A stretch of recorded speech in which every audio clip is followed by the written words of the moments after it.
asalaamaaleykum wa rahmatullah mbokku internetu Dakar waa 221 ñu ngi leen di nuyu ci seen jotaayu waxtaan ni leen wax asalaamaaleykum di leen fàttali que ni ñu ngi ci émission bu ñu tuddee la justice et les justiciables muy jotaayu waxtaan boo xamante ne lépp luy jëm ci wàllu yoon ak li nga xamante ne mi ngi ci réew mi di injustice ñu koy waxtaanee te di ko waxtaanee ci fànn boo xamante ne day permettre à ce que ñi nga xamante ne ñoom ñoo ñuy seetaan le sénégalais lambda bi nga xamante ne il n'est pas censé ignorer la loi mais il n'est pas aussi juriste ñu fexe ba simplifier le droit de telle sorte que ku ci nekk di nga mën a am une compréhension claire de li nga xamante ne moom mooy ce système judiciaire ni muy doxee yenn dossiers yi nga xamante ne dafa nekk en justice nit ñu comprendre sur des termes yoo xamante ne simple clair et précis accessible à tous ñu mën a xam lan mooy xew ci réew mi ci wàllum yoon parce que nit tamit bu amee confiance ci yoon ni muy doxee rek dina gën a yemb mais bu ñu comprendrewul di utiliser comme sama xarit juriste yi ni ñu koy defee yenn jargon yu xaw a compliqué yi nit ñi duñu comprendre loolu moom moo waral jotaay bii nii ñu simplifier le droit bi nga xamante ne moom la ñuy appliquer ñun ñëpp on est des justiciables ñun ñëpp mën nañ dem devant le tribunal donc day baax ñu xam lépp li nga xamante ne moom mooy l'arsenal juridique naka la organiser woo ci fànn boobu tey nag numéro bu njëkk ñuy waxtaanee affaire bu doy waar un dossier très lourd boo xamante ne mi ngi devant la justice sénégalaise ñu koy wax affaire Rachel Batimat ku ne mu ngi dégg mbir mi au niveau de la presse mi ngi def fureur donc dossier la bu yaatu boo xamante ne lii tàmbali la rek pour joxe ci déjà quelques éclaircissements ci li nga xamante ne moom moo xew. alors du ma wéet benn yoon ci waxtaan bi maa ngi fii ak un enseignant chercheur un docteur en droit ñu ngi koy wax Juilbert Faye ma bàyyi Juilbert mu nuyoo ak askan wi balaa ñuy dugg ci waxtaan bi Juilbert. Merci monsieur Sow. Je dois d'abord préciser que c'est un plaisir de vous retrouver ici. Je dois aussi préciser qu'on a été à la fac. Tout à fait. Vous êtes un doctorant brillant là-bas, connu pour vos compétences. Lorsque vous m'avez invité à venir partager avec vous ce plateau, je n'ai pas hésité un seul instant parce que vous connaissant, au-delà de l'amitié que nous avons ensemble, je dois satisfaire à toutes les demandes que vous formulez à mon endroit, en tout cas à l'endroit de ma modeste personne. Au-delà de ces précisions, je dois aussi saluer vos différents téléspectateurs, saluer aussi l'ensemble du personnel de votre site internet et me réjouir encore une fois de l'opportunité que vous m'avez offert de partager avec vous un plateau sur une affaire rocambolesque, comme vous l'avez annoncé tout à l'heure, une affaire qui risque de défrayer par la chronique les prochains jours. jaajëf docteur Juilbert vous avez remarqué par vous-même olof bi leerul torop séeréer la bon dinañu fexe tant bien que mal def le maximum pour que nit ñi comprendre mais tamit défaut linguistique parfois day am séeréer si boo xam am noonu ci def émission bi en séeréer sax voilà donc kon ñu dugg ci sujet bi rapidement di wax di ñaan waa régie ñu dugalal ma élément bi nga xamante ne Fatou Kiné Fall fii ci Dakar waa 221 def na ko pour présenter déjà lan mooy cas boobu noonu fan la jóge ba yegg si fii nii régie élément bi bu yembee maa ngi leen koy ñaan ñu kii ko. J'ai de 24 ans, employée dans l'entreprise Batiplus en tant que gérante des coffres. Après un écart de 125 millions remarqué par AKM Audit suite à un audit des comptes, M. Samra, directeur général Batiplus, avait déposé une plainte. Durant l'interrogation de Mademoiselle Slaytali, elle a clamé sa totale innocence car elle a fourni aux enquêteurs un document attestant que plus de 2,8 milliards de nos francs ont été puisés dans ce même coffre et remis à un certain monsieur Fall sur une période de 4 ans. Mais ces transactions ont été effectuées sans écriture comptable et sur instruction de son propre directeur général, qui s'avère être monsieur Samra, et qui ne nie pas ces transactions car il affirme que ces montants ont été retirés à cause de situations exceptionnelles, ce qui paraît louche, vu qu'il demandait à chaque fois d'effacer du fichier les lignes relatives à ses dépenses. Cerise sur le gâteau, le courtier M. Fall qui de prime abord avait nié qu'il n'avait jamais déposé de l'argent chez un particulier, a finalement balancé d'un nom dont les initiales sont SH et HH. Ce dernier a même dit aux enquêteurs que l'argent n'était qu'en transit entre leurs mains avant d'atterrir à la banque, mais sans aucune preuve fournie pour prouver que l'argent a été déposé à la banque. Le comble dans cette histoire est qu'aujourd'hui, la seule personne qui est placée sous mandat de dépôt depuis le 25 mars n'est personne d'autre que Rachel Slay-Tali, dont la culpabilité n'a jamais été prouvée selon les PV des enquêteurs. Pendant ce temps, les délinquants à col blanc, en l'occurrence M. Chabel Sambra, continuent à vaquer tranquillement à ses occupations dans Dakar, alors que le parquet avait requis son déplacement sous mandat de dépôt à la même date du 25 mars 2020. La question qui se pose est la suivante. Qui protège le directeur général de Batiplus? jërëjëf soxna Fatou Kiné Fall mi nga xamante ne moom ñu doon defal présentation boobu noonu ci fàttali Rachel mi ngi noonu xale la bu am 24 ans nekk ci entreprise di fa liggéey en tant que responsable coffre bi. Alors bi ñu gisee à un certain moment donné que ni moom ci boppam patron am le directeur général de Batiplus mi ngi ko doon demander à chaque fois des versements yoo xamante ne sur le plan comptable amuloon ay traçabilité maanaam daf ko doon effacer loo fichier yi nga xamante ne ñoom ñooy tracer transaction yi. Alors ñu dem ba à un certain moment donné mu recevoir une plainte pour li nga xamante ne moom mooy abus de confiance ak détournement ci somme 125 millions yoo xamante ne jóge na ci kees bi te moom moo ko directeur bi moom moo ko doon laaj ci boppam. Alors bi mu demee devant les enquêteurs, heureusement pour elle fexe woon na ba li nga xamante ne mi ngi ko doon joxe mi ngi doon am ay reçus ba ci noonu la produire un nombre de 65 reçus yoo xamante ne mettre na ko à la disposition des enquêteurs. Alors li jaaxal nit ñi ci mbir mi moom mooy la fille mi nga xamante ne non seulement il a cité le nom du courrier monsieur Fall bi nga xamante ne moom moo fa doon ñëw pendant 4 ans di jël somme bu toll ci 2 milliards 800 il y a de cela 4 ans mu ngi ko doon def ak ñi nga xamante ne enquêteurs yi dem nañ seen kër def perquisition ñu joxe seen tur initial noonu HH ak HS def perquisition jël ci ñoom fekk ci ñoom ay somme bu bari alors ñu koy toppee association de malfaiteurs ak détournement d'argent, faux et usage de faux en écriture de commerce, entre autres chefs d'inculpation. Alors suñu invité tey le docteur Julbert, il a la qualité d'un pénaliste mais aussi expert en droit civil, n'est-ce pas? Donc dina mën a gën a xam ci wàllum aussi droit des sociétés naka lay mbir yi di doxee. Alors docteur Julbert li ma lay njëkk a laaj moom mooy tey bu ñuy toppee nit pour association de malfaiteurs comme cas bii nii ni mu demee comment se fait-il que benn nit kese nekk en prison alors que association ça suppose plusieurs personnes nan lañ def ba moom tey Rachel moom kese moom moo nekk au fond de sa cellule. Merci encore une fois, monsieur Sow.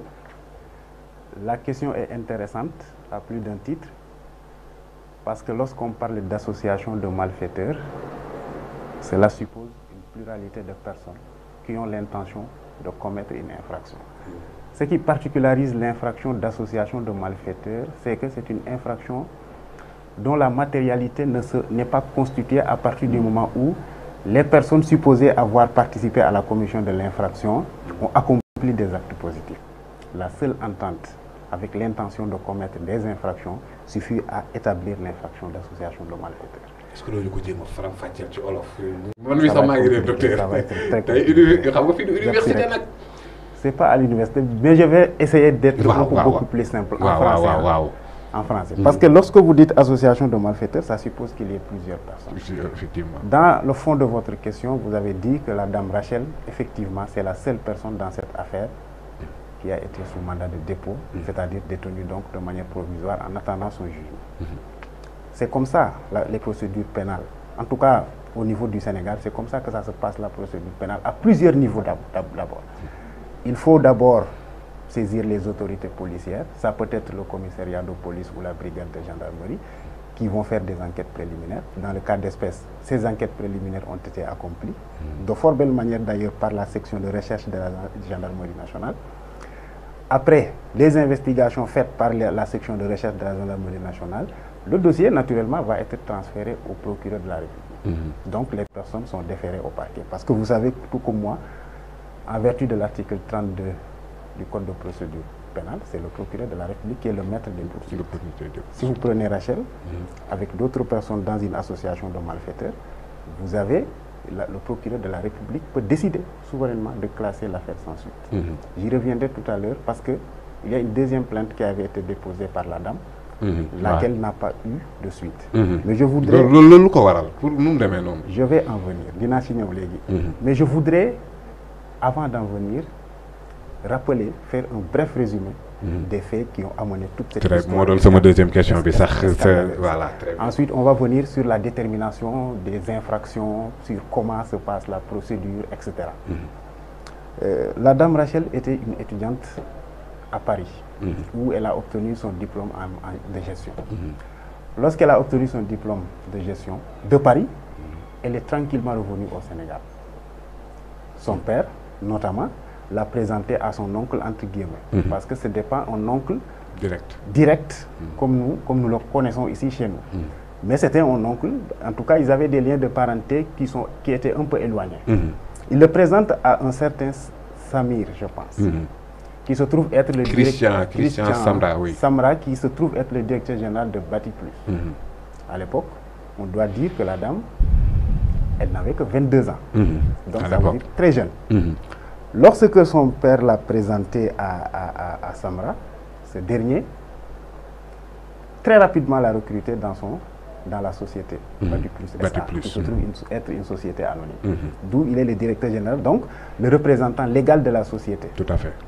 Alors, il lui confie une responsabilité extraordinaire, la gestion du coffre-fort de l'entreprise.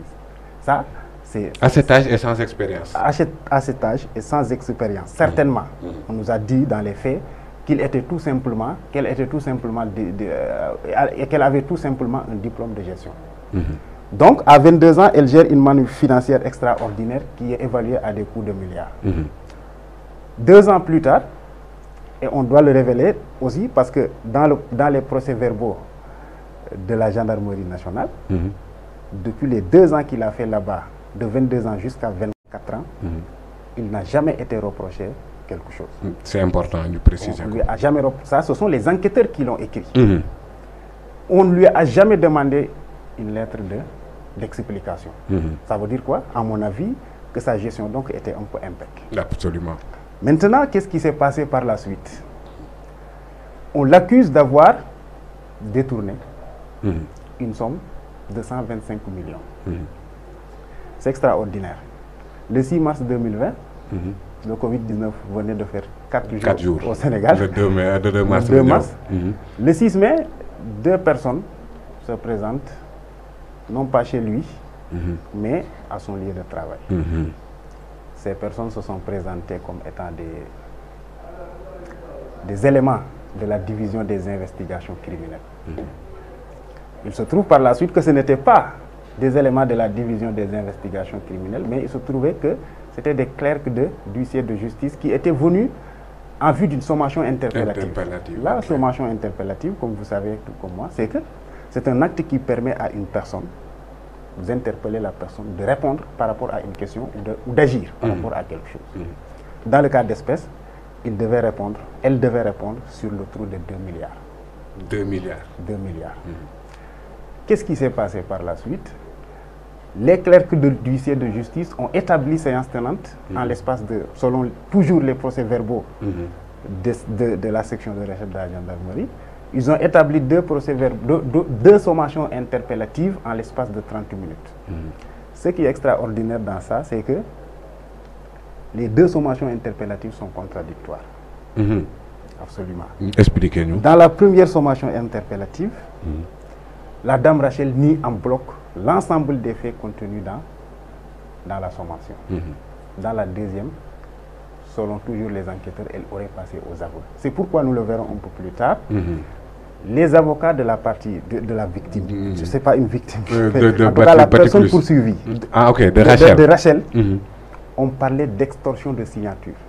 Ok, c'est-à-dire que dañoo fexe ba mu signer la sommation interpellative ko waxu ko. Ok. Et nous savons la force probante de la signature. Et plus grave encore s'agissant d'un acte authentique. Parce que si c'est un acte authentique, la procédure qui peut démonter un acte authentique, c'est la procédure d'inscription de faux. C'est différent de la procédure s'agissant des actes sous signature privée. Alors, c'est maintenant dans ces entrefaites-là, sur ces entrefaites-là, que le directeur général a saisi la section de recherche de la gendarmerie nationale d'une plainte. Sur la base de bi nga xamantene benen document bi mu avoué. Voilà. Faut le directeur général bi saisir la section de recherche de la gendarmerie nationale. La procédure est jusque-là normale. Parce que j'ai écouté l'élément de tout à l'heure. Quoi qu'on puisse dire, jusqu'au moment où nous parlons, la dame Rachel est supposée n'avoir jamais détourné un seul franc. Tout à fait. De ça. Même relevant du principe de la présomption d'innocence, qui est un principe sacro-saint en droit pénal. Notamment en droit de la procédure pénale. Donc, il est sous mandat de dépôt. Ça ne pose pas de problème. Le mandat de dépôt, c'est quelque chose. Mais Rachel moom tamit déposé une plainte contre ñoom. Rachel déposé une plainte contre ñoom. J'y reviendrai tout à l'heure. J'étais juste en train de clarifier un ensemble d'éléments de fion amenés à la saisine de la section de recherche de la gendarmerie. Tout à fait. Voilà. La section de recherche aussi a été saisie, naturellement. Lorsqu'elle est saisie, elle procède à ce qu'on a appelé des enquêtes préliminaires.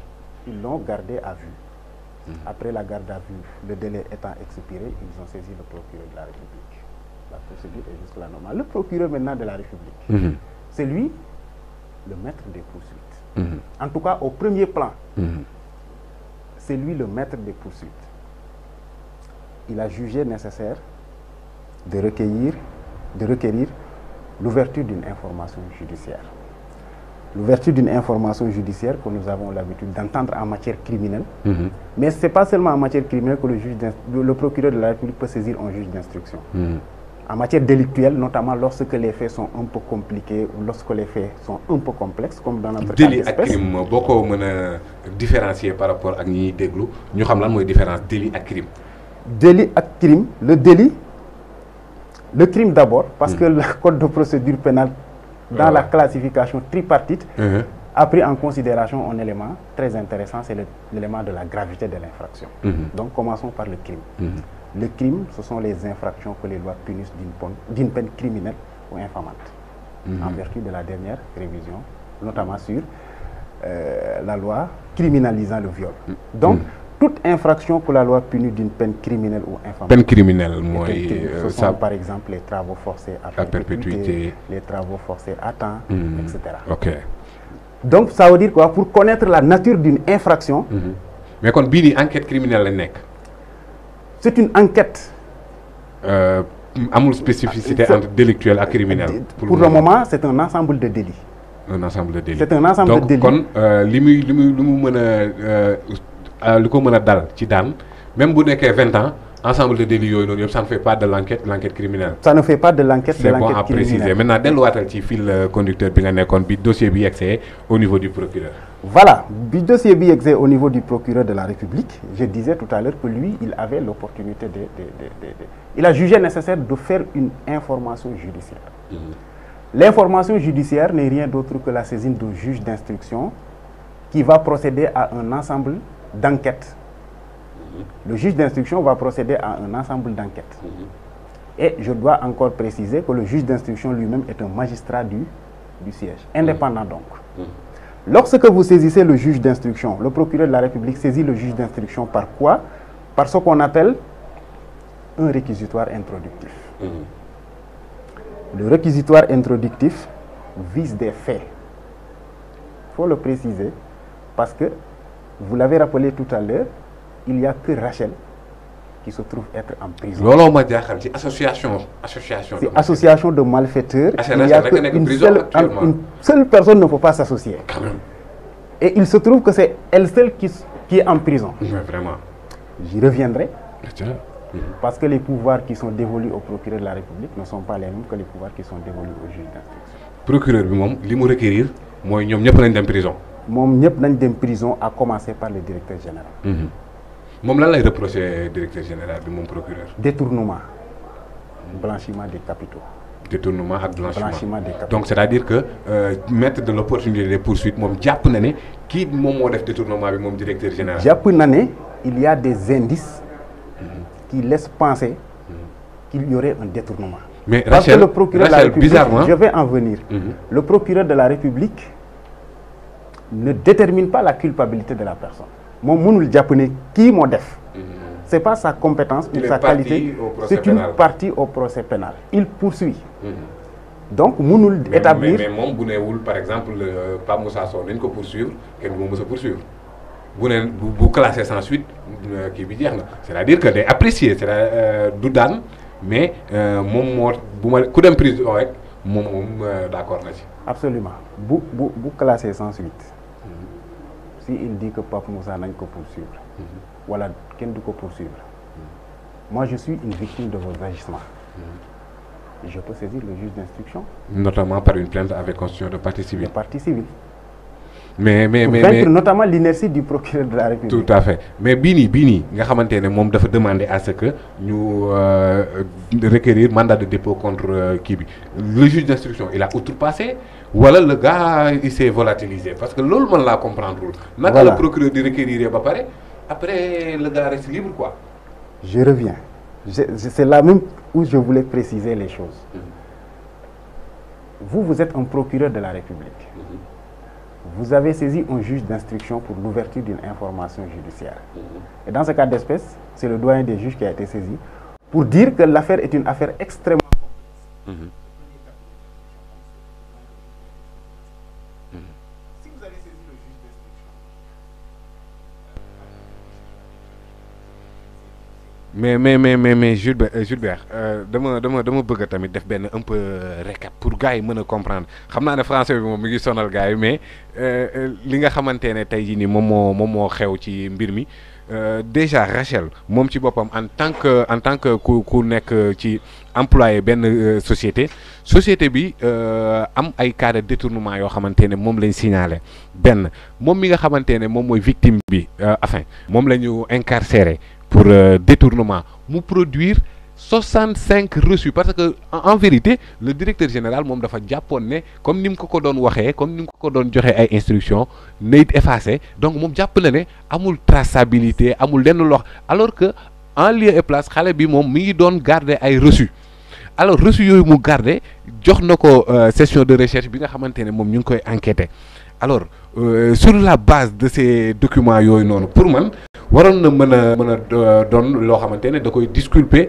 par rapport ak mandat de dépôt boobu noonu maintenant li ñu koy toppee mooy abus de confiance loolu tamit bëgg naa ñu ñëwaat ci infraction boobu noonu xam lan mooy abus de confiance naka la ñuy def ba nit ki ñu ne il est coupable d'abus de confiance si sur la base de ay remise maanaam moom jox nañ ko somme xaalis wala am na benn contrat préalable am na benn intention frauduleuse par rapport ak li nga xamante ne moom moo am mais comme que on est avec un docteur boo xamante ne maîtriser na le droit pénal xam na aussi droit des sociétés parce que léegi Gilbert dama sentir ne au niveau du droit des sociétés dañu gën a proliférer des infractions yi nga xamante ne dafay am je pense que même au niveau de l'acte uniforme sur loi da am na une partie entièrement boo xamante ne ce sont les dispositions pénales voilà léegi ñëwal ci le fait que moom naka lañ def ba Rachel kese moom moo nekk en prison le directeur général continue de vaquer à ses occupations faisant abstraction de li procureur bi requérir et que moom instant yi est-ce que dañ ne moom daal bokk ci il est libre blanc comme neige quoi moom DG ak mënuñ revenir at pour interpeller ko moom. Donc il est complètement dans la nature. waaw. Mais c'est ce que je voulais dire tout à l'heure lu tax Rachel ci boppam kese moo nekk en prison alors qu'un mandat de dépôt a été requis contre le directeur général. Je disais que entre le procureur de la République, qui est le maître des poursuites, et le juge d'instruction, qui est encore une fois un magistrat du siège, c'est-à-dire donc un magistrat indépendant qui notamment doit être impartial. Il n'y a pas de relation hiérarchique. Entre le juge d'instruction et le procureur De la République, pas de relation hiérarchique. Le juge d'instruction confie une enquête au le procureur de la République, autant pour moi, excusez, confie une enquête à un juge d'instruction sur des faits, non pas sur des personnes. C'est pas sur des personnes. Bien vrai que le réquisitoire introductif peut être nominatif. Voilà. Ça peut viser des personnes nommément désignées. Le procureur de la République peut viser des personnes nommément désignées. Comme il peut faire un réquisitoire contre X. Ça veut dire quoi? Ça veut dire que le juge d'instruction est saisi in rem, ce qu'on appelle juge d'instruction, saisi de fait. Ça veut dire que le juge d'instruction maintenant, il a la latitude. Santos Ndaw mu ngi koy fàttali in rem, ok. In rem. Il a la latitude, lui en tant que juge d'instruction, mais de vous-même vous inculper lorsqu'il pense qu'à votre endroit, il y a des charges qui laissent penser que vous avez participé à la commission. Te loolu bokkul woon ci réquisitoire introductif bi. Bokkul ci réquisitoire introductif bi. Kon ça veut dire que ni juge d'instruction bi mën na dellu si waat non, mais absolument. Le juge d'instruction, lorsqu'il va être convaincu qu'il y a des charges, parce qu'à l'étape du juge d'instruction, on parle de charges. À la police, tout à l'heure, nous parlions d'indices. Oui. À la police, à la gendarmerie, on parle d'indices. Devant le juge d'instruction, on parle de charges. Devant maintenant le tribunal, la juridiction de jugement, on va parler de preuves. Mais ici, si le juge d'instruction estime qu'il y a des charges qui laissent penser que le directeur général a participé à la commission de telle ou telle autre infraction, il décerne rapidement un mandat de dépôt contre lui. D'accord, donc ce n'est pas encore jeexagul ne le gars Samra moomu noonu rëccul ci dara rëccagul ci dara à préciser tamit rëccagul ci dara ko xel mais la fille moom je voulais juste ajouter une petite précision par rapport au mandat de dépôt qui a été requis. Le juge d'instruction, mais il n'est pas obligé de suivre le réquisitoire du parquet. Le parquet peut demander à ce que le juge d'instruction puisse procéder à l'arrestation d'une telle ou telle autre personne. Le juge d'instruction n'est pas obligé de le faire s'il estime qu'il n'y a pas des éléments probants ou des éléments qui laissent penser que la personne a participé ou tenté de participer à la commission de l'infraction. Il n'est pas donc lié il n'est même pas lié par la qualification donnée par le procureur de la République. Donc c'est-à-dire que moom mën na revenir. Il peut revenir procéder. Fàttali le chef d'inculpation yi ñuy toppee Rachel. Il peut revenir procéder à l'arrestation. Je vais en venir. Il peut revenir procéder à l'arrestation de toutes ces personnes-là. Le directeur général, les deux qui sont à Dakar Plateau, le courtier, HS HH et le F là, Monsieur Fall, oui. Il peut revenir inculper l'ensemble de toutes ces parce personnes. Que Monsieur Fall moomu noonu li jaaxal nit ñi mooy pendant 4 ans moom mi ngi jël xaalis au niveau de coffre bi di yóbbu fu kenn xamul à hauteur de 2,8 milliards. De 2,8 milliards. Et que moom mi ngi tamit dans la nature quoi moom. Mais 2,8 milliards yooyu nañu xam fu mu jógee parce que tamit attends ci dëkk bu normal xaalis bu toll noonu di transiger ci nature bi noonu mais il faut que ñu xam les enquêteurs xam lii fan la jëm et puis li gën a grave mooy li andi l'intention coupable. Absolument mooy sciemment nga naan la fille na effacé bu dee jub na kay. mais nañ xool traçabilité bi. nañu xool mais ñëw naan kon nañ effacé preuve fii yi nañ dugal fii loolu est-ce que ça ne dénote pas d'une mauvaise foi? Voilà. Ça dénote une mauvaise foi. Très bien. Notamment au niveau de Monsieur Fall. Parce que devant les enquêteurs, il a été entendu. Il a fait des déclarations qui sont purement contradictoires. Tout à fait. Mais ce qui m'intrigue, je ne connais pas la réponse, je pense que vous ne me la poserez pas la question. Pourquoi le juge d'instruction jusqu'à présent n'a pas procédé à l'arrestation de ces individus-là? Parce que M. Fall dafa nier après mu avoué. Il a nié dans un premier temps. Dans un second temps, il a avoué. Même les deux qui sont à Dakar Plateau, dans un premier temps, ils ont nié. C'est lorsque la perquisition a été faite chez eux qu'on a découvert d'une part 500 millions. Mais il faut 48 millions. Ouais, docteur Gilbert. Qui nous recevoir fait 500 millions yoy. Mom dafa né dafa wéddi won premièrement. Deuxièmement mu né prêt là. mu ne dañ ko société moo ko defal prêt. man ma bëgg a xam docteur est-ce que société day def loolu c'est-à-dire que man yooyu ci ay banque laa ko xam mais est-ce que une société sur la forme de société anonyme mën na def ay prêt moyennant intérêt wala pour nit ki am ay projets yooyu noonu c'est possible. Ça peut être possible parce que la société est une personne. C'est une personne morale. Mais ce qui est intriguant dans cette histoire, c'est que la personne, dans un premier temps, les deux ont nié n'avoir jamais reçu de l'argent provenant de qui que ce soit. C'est lorsque la perquisition a été faite qu'ils ont avoué, ils ont passé aux aveux pour dire que non, c'était maintenant un prêt que nous aurions reçu de telle ou telle autre personne. Et préciser que le prêt n'a jamais été prouvé.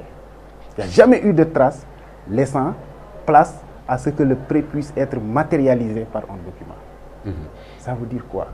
À la lecture au fond, parce qu'ils sont même allés jusqu'à dire, le directeur général est allé même jusqu'à dire, dans ce cas d'espèce, que l'argent transitait tout simplement par ces deux individus-là pour le lendemain être déposé au niveau d'une banque. Ça, on n'a pas besoin de le faire. On n'a pas besoin que l'argent puisse transiter par qui que ce soit pour être déposé dans une banque. La traçabilité n'était pas aussi signalée à partir de son moment.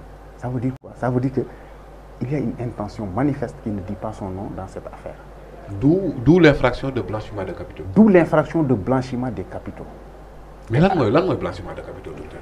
Le blanchiment de capitaux, c'est tout simplement le fait de détenir des fonds provenant d'une infraction, l'infraction pouvant être un crime, l'infraction pouvant être un délit ou une contravention. Vous introduisez l'ensemble de ces fonds-là dans le circuit normal. Raxas quoi? Raxas ko quoi? D'accord. Vous vendez de la drogue à des coûts de milliards, le lendemain vous êtes parti de... Mais dans cette affaire, blanchiment de capitaux, wax nañ ko ci. Mais c'est retenu à l'endroit, enfin, quand lañ koy joxoñ le fait de blanchiment de capitaux, ce n'est pas Rachel, je pense. Non, ce n'est pas Rachel, c'est le directeur général. Par le procureur donc. Oui, c'est un chef d'inculpation qu'on met sur la tête du directeur général. Parce le blanchiment des capitaux. Enquête bi li ci doy waar li tax dossier bi xaw a diis dañuy dégg FBI ci biir financement du terrorisme affaire Hezbollah ñoom par rapport ak parce que droit pénal aussi droit de souveraineté la. Absolument. Yan champ de manœuvre la ñu am pour enquêter au niveau national ñoom ay FBI affaire yooyu noonu. Parce que ça a été dit dans le dossier. Il a été même dit dans le dossier que des agents du FBI seraient venus au Sénégal uniquement pour enquêter dans cette affaire-là. Ça, c'est un élément que je ne maîtrise pas au fond dans le dossier parce que je ne suis pas sûr que cela existe. Ce dont je suis sûr, et j'en suis convaincu, c'est que la justice au Sénégal, en tout cas, même si beaucoup de personnes n'ont pas confiance en elle, moi j'en ai une parfaite confiance, va quand même élucider cette affaire, qui n'est pas seulement une affaire nationale, mais une affaire internationale. Est-ce que FBI peut arrêter le directeur Christian Sambra? FBI ne peut pas arrêter le directeur Christian. Oui. Nous sommes dans une procédure de droit national. Il n'est pas poursuivi pour terrorisme. Il est poursuivi pour des infractions de droit commun. Uniquement des infractions de droit commun. Terrorisme, enfin, pour le réseau terroriste, enfin... Ça, ce sont des déclarations qui ont été dites par ailleurs. Oui, Cheikh Yérim Seck, par exemple, Hezbollah, un groupe armé au Liban, aussi des liens de parenté libanais, syriens, etc. Voilà. Maintenant, bon... Même s'ils ont ces liens ces liens-là avec les Libanais et autres, ça n'a pas été dit quand même dans le dossier. Ce sont d'autres personnes par ailleurs qui l'ont dit. Mais l'INEC actuellement ci dossier bi, ce sont des infractions très simples que nous pouvons commettre ici ou ailleurs. Abus de confiance, par exemple. Abus de confiance, association de malfaiteurs. Association de malfaiteurs, pour moi, lu ñu war a tegee ne la parce que benn nit lañ téyeegum kon bu associé woo ana ñeneen ñim associé wul mais beneen question bu ma bëgg tamit mooy tey bu ñu nee abus de confiance lan la infraction bi naka ngay ne diw mi au vu de tel acte li mu def abus de confiance la. Abus de confiance, c'est une infraction qui au-delà de son élément légal, au-delà aussi de son élément intentionnel, a un élément, ou en tout cas des éléments qui sont matériels. Je prends juste un exemple. Si nous avons conclu un contrat entre vous et moi, un contrat de dépôt par exemple, supposons que ce soit un contrat de dépôt, parce que dans le cas d'espèce, c'était un contrat de travail qui liait les deux. On vous a recruté dans une entreprise à charge pour vous de garder les fonds, vous en avez fait, au lieu de garder les fonds, vous les avez fait dans une autre destination. On vous poursuit pour abus de confiance. Ça veut dire quoi? Que l'abus de confiance suppose à la base la violation d'un contrat qui a été conclu entre les deux parties.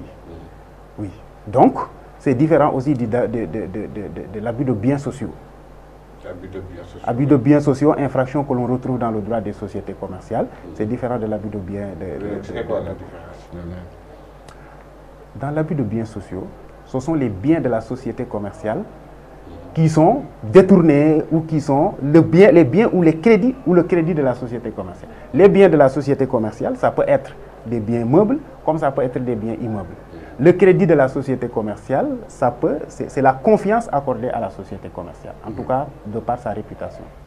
Donc, et l'abus de biens sociaux. Pourquoi on n'a pas poursuivi, on n'a pas accusé Rachel d'avoir commis l'infraction d'abus de biens sociaux? Je pensais à cette infraction en lisant un peu les documents. Parce qu'elle n'a pas la qualité pour commettre l'infraction d'abus de biens sociaux. Donc, il y a des personnes qui sont limitativement énumérées par la loi qui peuvent commettre l'infraction d'abus de biens sociaux. Si vous êtes dans une société anonyme, le directeur général, c'est le représentant légal de la société commerciale, il peut être poursuivi pour abus de biens sociaux. Membre du conseil d'administration aussi. Si vous êtes dans une société anonyme avec administrateur général, vous pouvez, la société anonyme avec administrateur général, l'administrateur général peut être poursuivi pour abus de biens sociaux. Il en est de même aussi dans les sociétés de personnes où les gérants peuvent être poursuivis pour abus de biens sociaux. Il en est aussi de la société par action simplifiée où le président peut être poursuivi pour abus de biens sociaux. Donc ça veut dire quoi? L'infraction d'abus de biens sociaux ne peut être commise que par des personnes nommément désignées. Et il y a 4 éléments à partir de ce moment-là. Il faut qu'il y ait un usage des biens de la société. Il faut utiliser les biens de la société dans votre intérêt personnel ou dans une autre société où vous avez un intérêt soit direct, soit un intérêt indirect. Mais docteur, donc, comme beaucoup infraction dañ koy éliminer. Mais au regard de li nga xamantene mom ngay gis ak administration de la justice ni ko xamé, est-ce que japp nga né Rachel elle risque gros? Pour le moment, ce que je peux dire, et j'étais même en train de le dire, Rachel est présumée innocente. Jusqu'à la preuve du contraire, tant que sa culpabilité n'a pas été établie par une juridiction indépendante et impartiale, elle est présumée n'avoir jamais détourné aucun franc. Maintenant, elle risque gros ou elle ne risque pas gros, cela va relever de la juridiction de jugement. Et pour le moment, nous ne sommes pas encore arrivés là. C'est une affaire qui est pendante en justice. Il faut qu'on axe l'analyse sur des éléments objectifs qui ne sont pas ignorés par le commun des Sénégalais. Mais on ne peut pas entrer dans le secret parce que nous ne détenons pas le fond du dossier. Ce qui est sûr et certain, c'est qu'à l'étape de la procédure, elle est présumée innocente. Le juge d'instruction ne peut même pas établir sa culpabilité. Mais juge d'instruction... Ce que le juge d'instruction peut faire, c'est de constater qu'il y a des charges qui pèsent sur elle. Et d'ailleurs, le juge d'instruction certainement a constaté qu'il y a des charges qui pèsent sur elle parce qu'elle a refusé, le juge il a refusé la liberté provisoire qui a été demandée par les avocats de Rachel. Ils ont introduit une demande de liberté provisoire. Des avocats de Rachel? Absolument. Le procureur de la République s'y oppose, naturellement. Le juge d'instruction refuse, il a une ordonnance, donc refusant la liberté provisoire. Quand am yellefu joxe liberté provisoire? Rachel est entre les mains du juge d'instruction. Elle est inculpée. Elle est entre les mains du juge d'instruction. La demande de liberté provisoire doit être déposée au niveau du juge d'instruction. Mais, décision, continuer. Et si le juge d'instruction reçoit la demande de liberté provisoire de la part de l'une, en tout cas de la part de Rachel, elle en informe le procureur de la République qui va faire aussi des réquisitions par rapport à la demande. Parce que n'oubliez pas, vous l'avez même vous rappelé tout à l'heure, que le procureur de la République est une partie au procès. Lorsque le juge d'instruction maintenant reçoit la demande de liberté provisoire, elle informe le procureur de la République qui prend des réquisitions. Le juge d'instruction, encore une fois, n'est pas obligé de suivre les réquisitions du procureur. Même si dans le cas d'espèce, il s'est opposé à la liberté provisoire. C'est pourquoi les avocats de Rachel, ils ont raison d'ailleurs, ils ont attaqué la décision du juge d'instruction, l'ordonnance du juge d'instruction devant la chambre d'accusation. Okay. Et cette même chambre d'accusation-là à l'étape de la procédure, à confirmer la décision du juge d'instruction, c'est-à-dire maintenir Rachel en détention. Mais docteur Gilbert, dama bëgg a xam force ban force la enquête gendarmerie ban force la am ci procès pénal parce que bu ma liiree li nga xamante ne ñoom moom lañ bind noir sur blanc dama la koy liiral nga bàyyi ci xel c'est la gendarmerie qui parle, j'ouvre les guillemets. Il faut rappeler que quel que soit les montants, le montant de l'argent ne devrait pas être remis au directeur général d'une société anonyme sans aucun fondement et sans aucune traçabilité.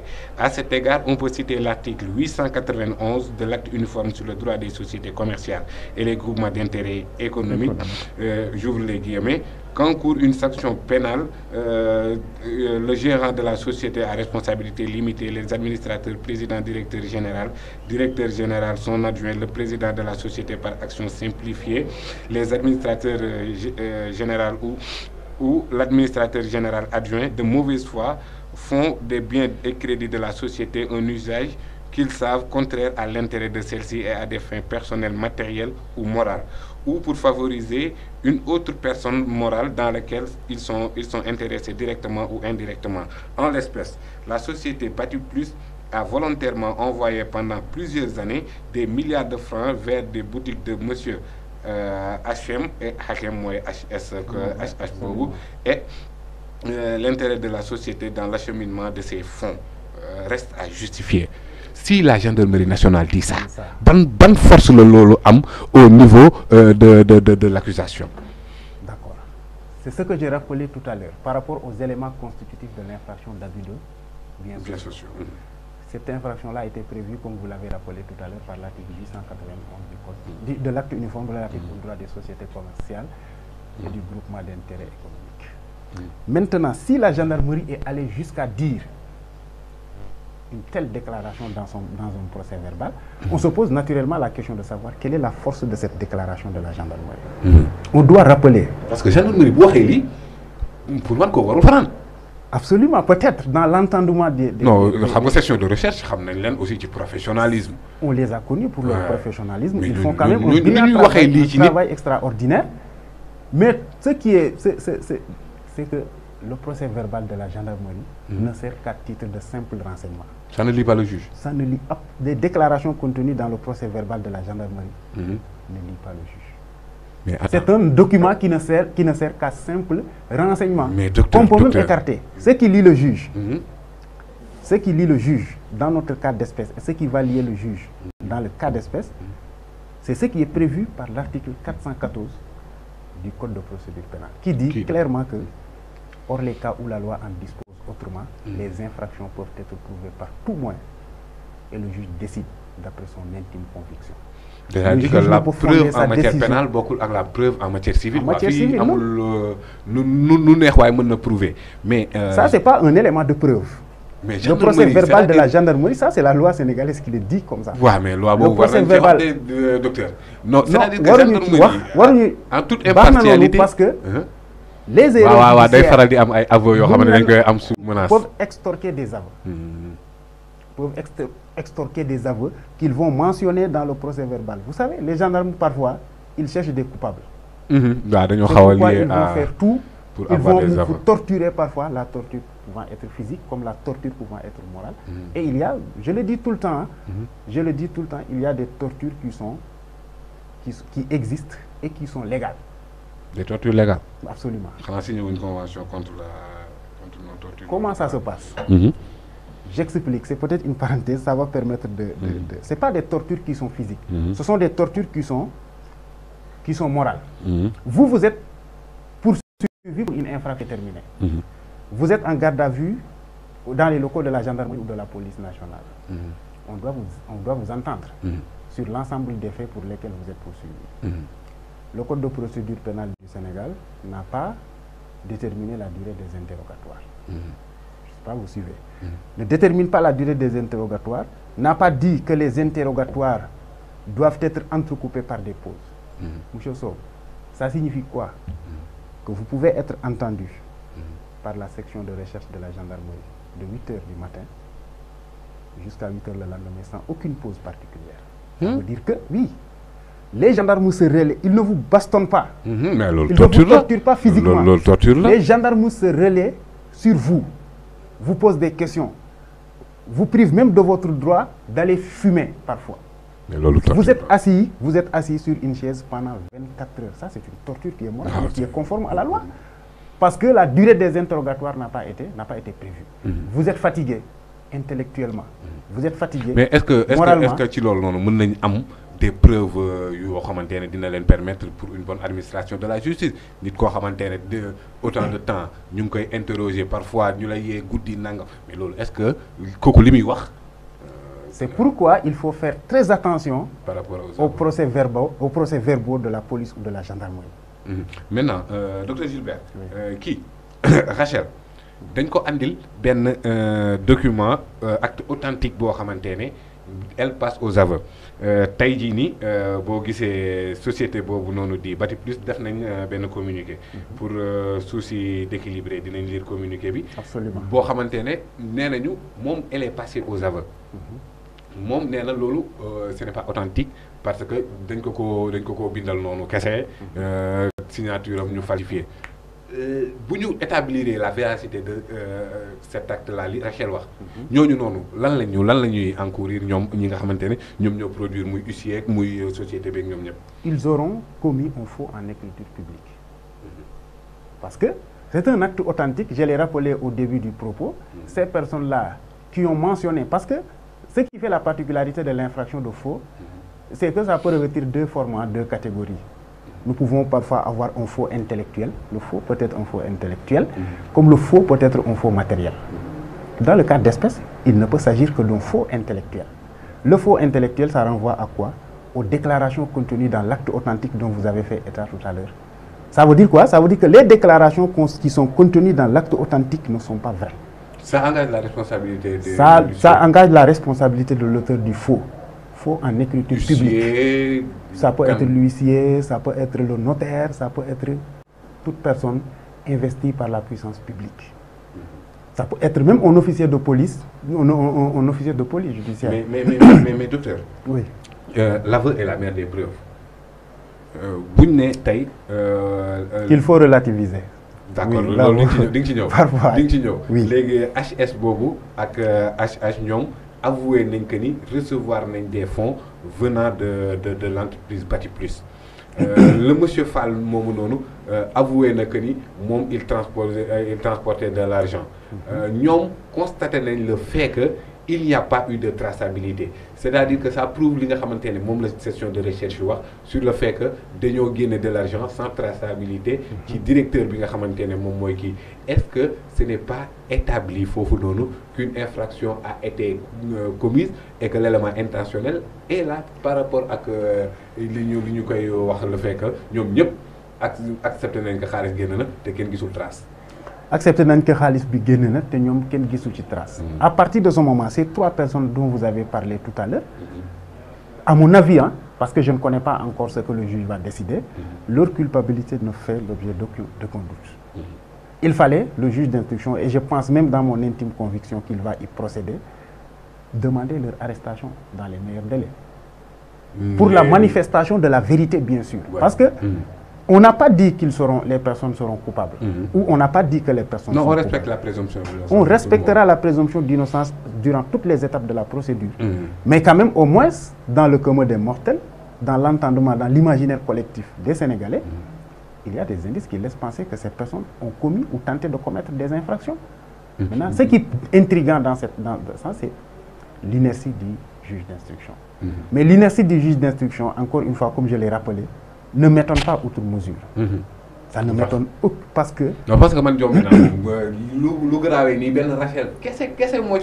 c'est que l'affaire n'est pas arrivée à son terme. Ne soyez pas étonnés du tout. Nous sommes au début. Nous sommes tout à fait au début. L'affaire vient d'être juste révélée il y a quelques jours. Nous sommes tout à fait au début. Attendez-vous à ce qu'il y ait des têtes qui vont tomber. Attendez-vous même à ce qu'il y ait d'autres personnes qui n'ont pas été citées par le procureur de la République. C'est une inquiétude, docteur. Moi, le directeur général de Batiplus, Christian Samra Bobonon, mon Batiplus, Batimat, Kirène avec Orange, Kirène Presea am na sax cabinet médical am na yeneen ak yeneen. c'est-à-dire que manne financière boobu puissance boobu noonu. d'habitude ñun suñu système judiciaire dafa xaw a am benn faiblesse par rapport ak ñoom yow mi nga xamante ne acteur nga nekk ci famille judiciaire yàgg ci nekk enseignant chercheur nekk docteur en droit est-ce que mën nga dalal suñu xel sur une bonne administration de la justice dans cette affaire? C'est ce que j'ai dit au début. Quelle que soit, M. Sow, la décision qui va être rendue par les juges, moi, en tout cas, je suis convaincu que ce sera une très bonne décision. La justice a son temps, qui est différent du temps des hommes. Il faut laisser, surtout en matière pénale. Et le droit pénal... Mais justement, on n'a pas pris le temps pour te Rachel, Tamit. Absolument. Wow. Il faut y procéder. Rachel même peut bénéficier d'une liberté provisoire. Parce qu'il y a quand même un certain goût d'inachevé. Il y a certainement 2 poids 2 mesures. Il y a des interprétations. De manière flagrante, il y a 2 poids 2 mesures. Soit vous mettez tout le monde en prison, soit vous libérez tout le monde. Continuez l'enquête sereinement. Mais dans tous les cas, l'enquête continue. L'enquête continue. D'autres personnes peuvent être arrêtées. Je l'ai rappelé tout à l'heure, même des personnes qui n'étaient pas visées dans le réquisitoire introductif. Rachel peut bénéficier d'une liberté provisoire parce que je ne conseille pas, je dis, j'interprète. Les avocats de Rachel peuvent faire un pouvoir en cassation pour attaquer l'arrêt de la chambre d'accusation qui a maintenu la dame en prison. Non, mais est-ce que parce que bon, il faut juridiction de fait, de droit autant pour moi, de droit. Voilà. De droit. Mais c'est possible. Ça peut, la juridiction, pour une raison ou une autre, peuvent annuler l'arrêt de la chambre d'accusation. J'ai dit tout à l'heure que nous ne maîtrisons pas le fond du document, le fond du dossier. Mais mon intime conviction, ce que je dis, encore une fois, et ça n'engage que moi, parce que c'est une affaire pendante en justice. Nous ne devrions pas même, certainement, commenter une affaire qui est pendante en justice. Mais, comme nous l'avons fait depuis le début, nous proposons des éléments qui sont objectifs, qui ne sont pas ignorés par les Sénégalais. Tout à fait. En tout cas, des éléments qui ne font l'objet d'aucun doute. La justice au Sénégal, dans ce cas d'espèce, va rendre une très bonne décision. Mais il faut laisser le temps à la justice, le temps au juge d'instruction de faire l'ensemble. Parce que le juge d'instruction, quand même, le dossier est entre ses mains, il a des pouvoirs extraordinaires. Il peut procéder à des arrestations. Il peut procéder à des mandats de dépôt, des écoutes téléphoniques, des perquisitions, des auditions, des saisies. Il peut même se transporter sur les lieux pour voir beaucoup plus clair. Absolument. Pour souci équilibre tey société Bati Plus def nañ benn communiqué ñu jottali leen ko rek pour que ñoom it ubbil nañ leen suñu plateau bu ñu bëggee ñëw toog apporter leur part de vérité mais tey seen communiqué bi dama leen koy liiral. La société Bati Plus a relevé depuis une période non prescrite par la loi l'existence d'une véritable campagne de désinformation et de diffamation et de violation du secret de l'instruction par des personnes identifiées et d'autres non identifiées encore. Cette campagne vise à porter préjudice à ses intérêts et aux intérêts de ses actionnaires. À la suite d'une procédure pénale initiée pour détournement de fonds à l'encontre d'une de ses ex-employés, Rachel Sleilati, à l'encontre de tout et co-auteur et tout autre co-auteur de l'enquête judiciaire permettra prochainement de déterminer sans violer le secret de l'instruction. La société Bati Plus, pour sa part, entend faire part ses vérités et clarifications suivant l'ensemble des faits relayés par la presse qui sont totalement faux. Il peut être noté que cette plainte il faut noter que ces documents sur les réseaux sociaux, les fichiers et documents comptables, des reconnaissances et des aveux intervenus devant des témoins en nombre et des personnes assermentées, à savoir un commissaire aux comptes légal et des huissiers de justice. Les détails de ces reconnaissances et de ces aveux déterminants. En termes d'argent détourné, d'acquisition de biens d'investissement immobilier et la création de sociétés de la part de Rachel et de ses co-auteurs et co-complices a été d'une importance telle que la société et ses avocats ont pris la décision de déposer une plainte le 6 mars 2020 devant la section de recherche de la gendarmerie nationale. il en a résulté une suite à la plainte et d'autres actes établis et formalisés par la société Bati Plus devant huissier de justice compétent et le père André Sleilati, le fiancé Alex et la mère de Rachel Marijo, de cet ex-employé Rachel, ont proposé au nom S-Qualité et S-Garantie le remboursement par cession d'immeubles construits à Dakar, tout en contrepartie de la somme de 2 milliards réclamée par la société Bati Plus, de la somme de 2 milliards réclamée par la société Bati Plus. La société Bati Plus conteste et s'inscrit en faux contre toute allégation et toute accusation diffamatoire, notamment le blanchiment d'argent n'est que la conséquence d'une activité illicite, car non seulement une société ayant une activité illicite notre société ayant une activité licite est responsable, mais aussi une société respectueuse des lois et règlements applicables au Sénégal et à l'international. Enfin, la société Bati Plus et ses cabinets d'avocats mandatés ont donné toute suite légale et procédure pénale requise pour faire sanctionner les agissements délictueux sus révélés et en toute autre période proscrite pendant laquelle il a été porté atteinte aux intérêts de la société et de ses actionnaires par voie de presse, médias sociaux, de publications internet et autres supports par voie ou moyen de justice. La justice sénégalaise va prendre ses responsabilités.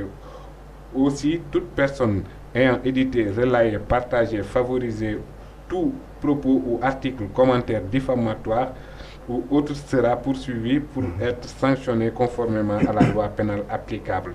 Le présent communiqué a été établi, formalisé pour entraîner toutes les conséquences de droit.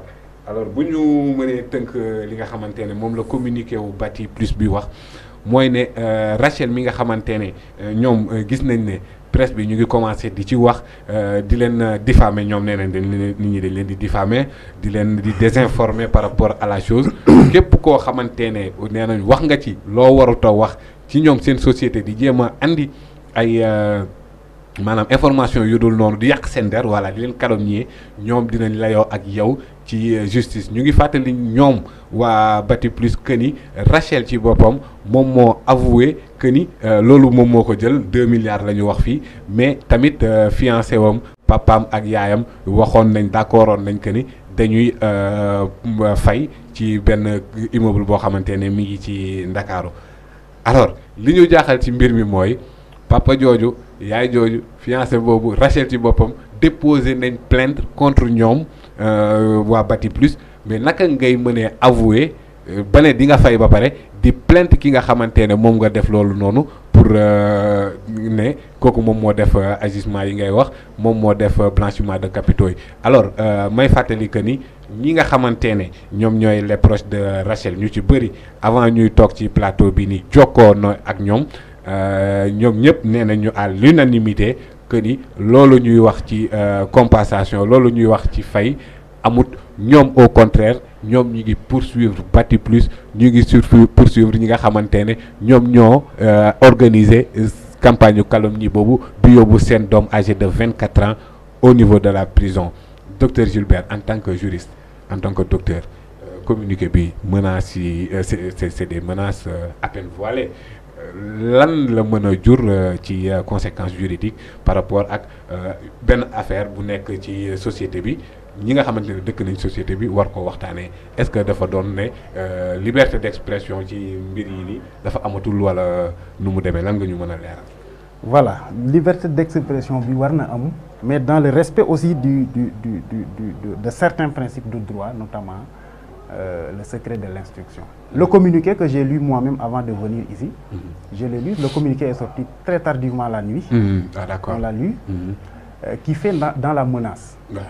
C'est un communiqué qui fait dans la menace, mais si ils ont estimé qu'il y a des gens qui ont procédé à des actes diffamatoires, la diffamation est une infraction pénale comme les autres infractions. Il faut déposer une plainte. Voilà. D'ailleurs, l'infraction de diffamation, les conditions de recevabilité de l'infraction, le dépôt de la plainte en fait partie, contrairement à d'autres donc du infraction boo xamante ne procureur mën na autosaisir. du tout. Voilà. Il faut que la donc personne diffamée puisse déposer une plainte. procureur du leen jàppale kenn du leen boo leen jàppee ne diw da leen diffamé da ngeen di dem déposer plainte. Absolument, absolument. Avec identification précise du diffamateur, vous pouvez déposer une plainte, soit au niveau de la gendarmerie, soit au niveau de la police, ou même devant le procureur de la République.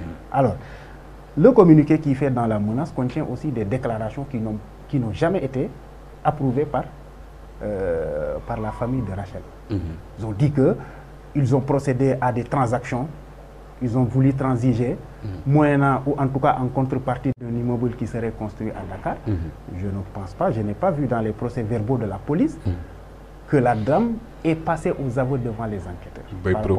Donc, le communiqué qui est fait par Batiplus, c'est un communiqué qui n'engage que.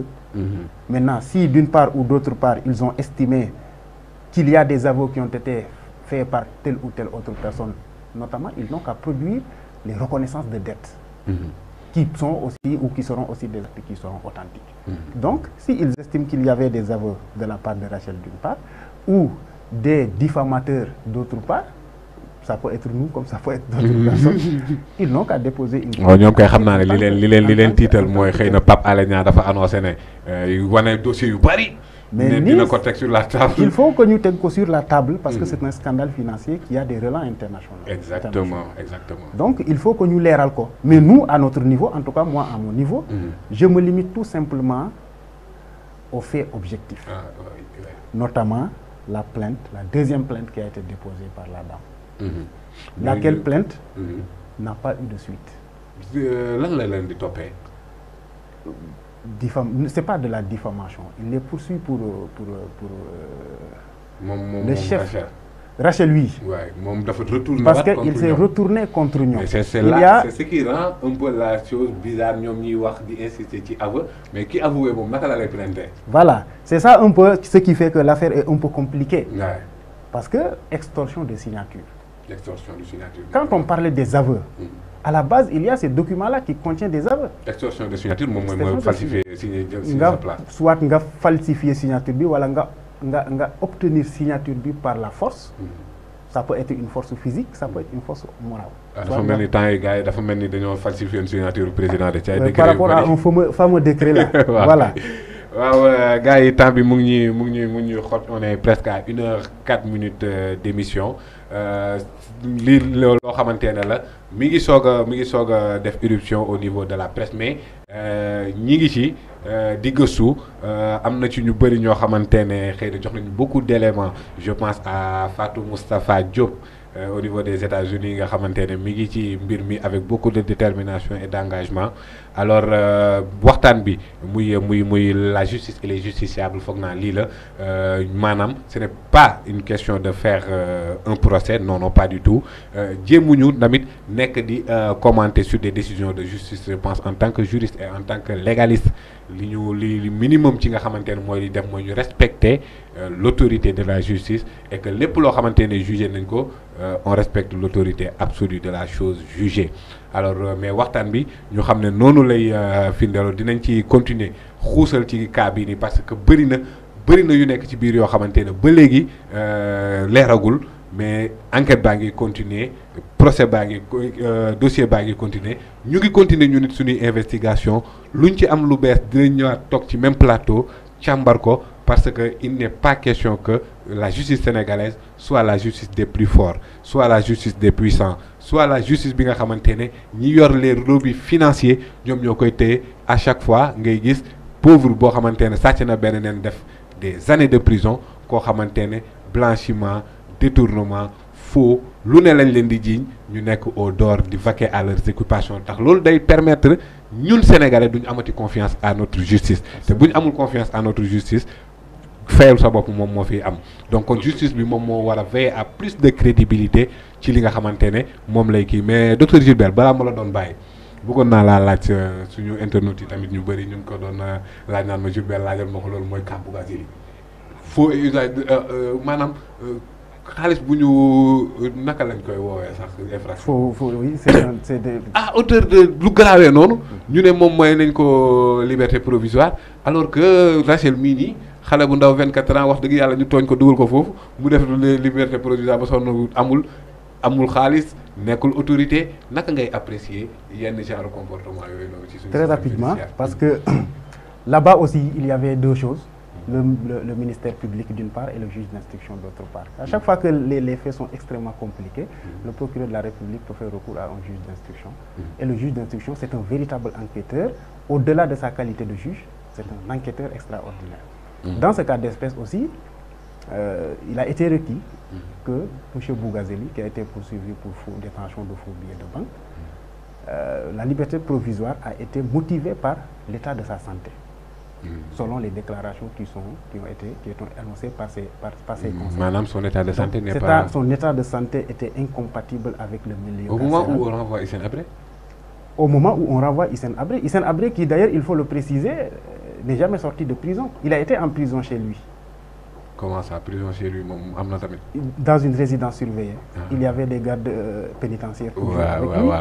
Il n'était pas libre aussi, il n'était pas libre comme le vent, il était en prison chez lui, le délai étant expiré, ils ont jugé nécessaire de le ramener en suñu professeur la nag moo tax bu ma ko jàppee du ma ko bëgg a bàyyi mais Gilbert est-ce que du réforme yi am ci code pénal code de procédure pénale ay bracelet électronique affaire yooyu noonu est-ce que jàpp nga ne c'est pertinent à l'heure bi nga xamante ne tamit ñu ngi fexe nu ñuy def pour désengorger les prisons ak les peines alternatives ak yooyu noonu est-ce que décision bi réforme boobu noonu c'est pertinent à l'état actuel? À l'état actuel, je pense que la réforme est pertinente. Lorsque la mise en œuvre est assurée de manière effective, ça permettra. Il y a des infractions mineures qui sont commises par des Sénégalais qui ne méritent pas que la personne croupisse en prison pendant 6 mois. Il suffit juste d'imaginer un système alternatif pour y arriver. Désengorger les prisons, le bracelet électronique peut y arriver. Lorsque c'est bien imaginé et lorsque c'est bien appliqué, je pense que même lors de ma rédaction de mémoire de Master 2, en 2014, j'en avais fait la proposition.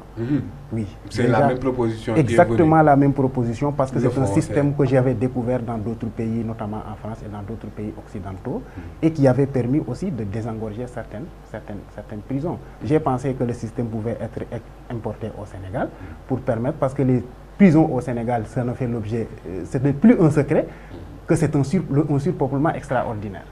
Donc le bracelet électronique, lorsque la réforme est bien imaginée, bien mise en œuvre, effective, je pense que c'est une réforme qui est extraordinaire.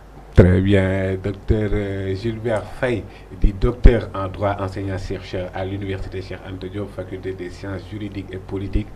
Xam ko sur sa pertinence mais aussi sur sa droiture par rapport ak li nga xamante ne moom lay analyser l'équilibrisme mais aussi les exigences d'un universitaire. Docteur Gilbert, ñu bàyyi la nga tàggoog internautes yi kii bi temps bi xoj nañu.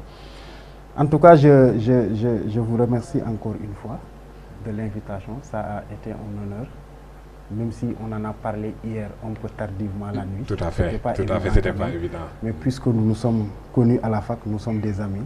Je pense même qu'à la reprise, on va se retrouver de temps en temps là-bas. Donc je ne pouvais pas décliner, je ne pouvais pas faire autrement. D'autant plus qu'un ami à nous deux, qui est un ami commun, Yves notamment, on a parlé de l'affaire un peu tardivement dans la nuit aussi. C'est la raison pour laquelle je ne pouvais pas ne pas venir. Saluer aussi vos téléspectateurs qui, depuis le début de l'émission, n'ont pas raté une minute. Me mettre aussi à votre disposition à chaque fois que vous avez besoin d'éclaircissement sur des questions de nature juridique. Je suis prêt à venir éclairer selon mon humble avis, en tout cas donner mon humble avis par rapport à ces questions-là. Ça peut être des questions de droit des affaires, ça peut être des questions de droit pénal, notamment de la procédure pénale, ça peut même être des questions de droit de la famille, parce que je trouve que l'émission est une émission extraordinaire, pertinente. Il y a des gens qui, au Sénégal, vivent des situations injustes, au vu et au su de tout le monde. Et personne n'en parle. Personne n'en parle.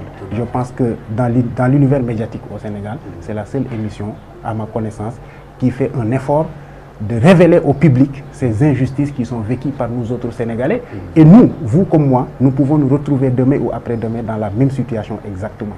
Qui va parler pour nous? Heureusement que l'émission est là. Si par extraordinaire ou par ordinaire, moi je me retrouve dans la même situation demain, je suis convaincu qu'étant en prison, vous allez être sur le plateau pour parler pour moi. Et les Sénégalais vont écouter, les Sénégalais vont apprécier. Il est bon aussi, puisque la justice est rendue au nom du peuple sénégalais, il est bon que parfois, c'est pourquoi les audiences sont publiques, mais il est bon parfois que les télévisions, les radios, les sites internet puissent faire des plateaux comme ça, expliquer aux Sénégalais ce qui se passe. Expliquer aux Sénégalais ce qui se passe. Et ça participe aussi du fait que le juge va éviter les erreurs judiciaires. Absolument. Si la justice est expliquée aux Sénégalais, tout le monde comprend ce qui se passe, les injustices sont là, le juge va être réticent ou va prendre son temps pour examiner chaque affaire qui lui est soumise. Absolument. En tout cas, j'exprime ma fierté, ma reconnaissance. C'est moi qui vous remercie, le docteur. Et vous remercie très infiniment. C'était pas évident, évidemment, que ni démb ci guddi lañ ko wax. Vite fait, avec pertinence, mais aussi avec intelligence, comprendre le dossier, nous mettre à notre disposition sa connaissance. Nous remercier Boubar, docteur Gilbert. Bon, on est optimiste, agrégation, le point de Inch'Allah, parce que c'est un juriste avéré, c'est un juriste vraiment petit de talent, et que plateau bi, pour de la consultation, définitivement que c'est une consultant maison, Inch'Allah.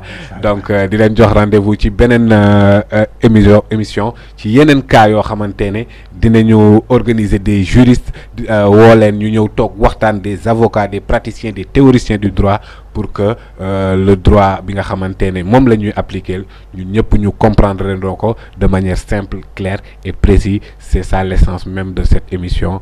Assalamu alaikum wa rahmatullah. Prenez soin de vous. Jërë ngeen jëf. Merci.